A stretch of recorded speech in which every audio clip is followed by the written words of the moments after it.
Welcome back to the East End here on News 12 Long Island. For our next segment, we stay in the Hamptons and visit one of Long Island's earliest coffee roasters. When the Hampton Coffee started in 1994, there was actually only one Starbucks on Long Island in Nassau County. So this was pretty rare to have an espresso bar, and even rarer to have an espresso bar that roasted their own coffee right in the store. And we actually had to explain to people in the beginning for a while what a latte was, what a cappuccino was, why freshly roasted coffee is better than the coffee, say, you get in a diner.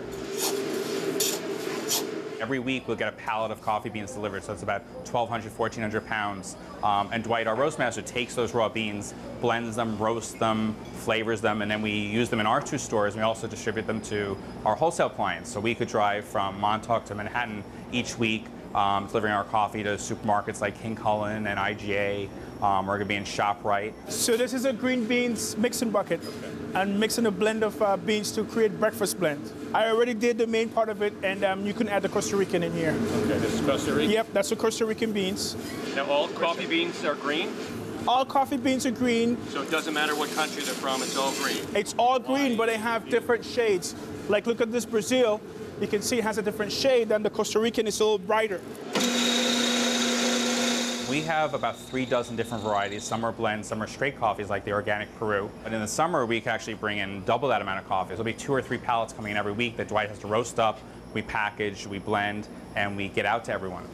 So that roasting machine we're looking at, that's going, like in summer, almost nonstop? Exactly. It keeps busy. As you saw, it's a small one. It's bigger than our original small one, but still one of the smallest models. And that's our thing. This isn't a factory. As you know, it's a real living espresso bar with real people. There's no computers except for the computer that prints out the labels for the bags. How hot is it in there? 500 degrees. Is that for every coffee, or that's? No, different coffee, different type of beans, different temperature.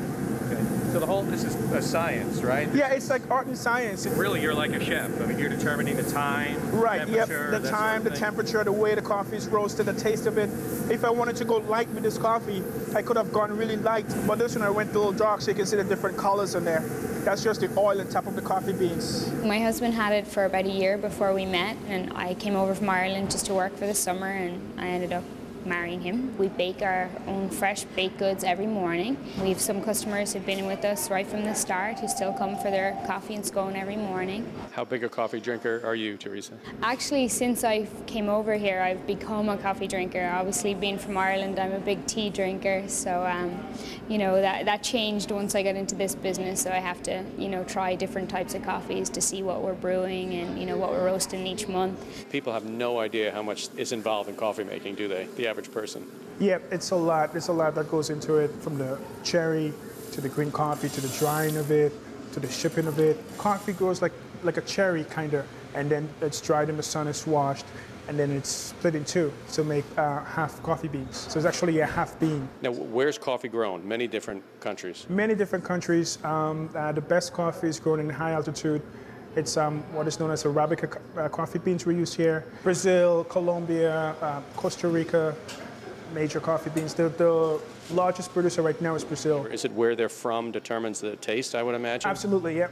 Different countries contribute to different coffee taste. Is that the fun part about being a roaster, the blends? The blends, yeah, I'll say. And the feedback as well, like someone who tastes the coffee, I'm like, oh, what was that you made? And I'm like, oh, well, that's a blend of Colombian and Brazilian beans. We sell to restaurants and stuff, and sometimes I go to a restaurant and I have, I'm having my coffee at that restaurant. You know, it's very satisfying to know, although I roasted that coffee, you know. We have the new mobile unit, our espresso van on wheels that goes different places, and it's our entire espresso bar that you see here inside that van. So there's blenders and grinders and ice makers and coffee brewers and the exact same espresso machine you see here, and we can actually drive it to things like the Hampton Classic and Super Saturday and other different charities. About half the things our mobile unit goes to are, we donate it for free, and then the other half are people's private parties and clam bakes and family reunions and weddings. The Hampton Coffee Company is located on Route 27 in Watermill. Their phone number is 631-726-2633.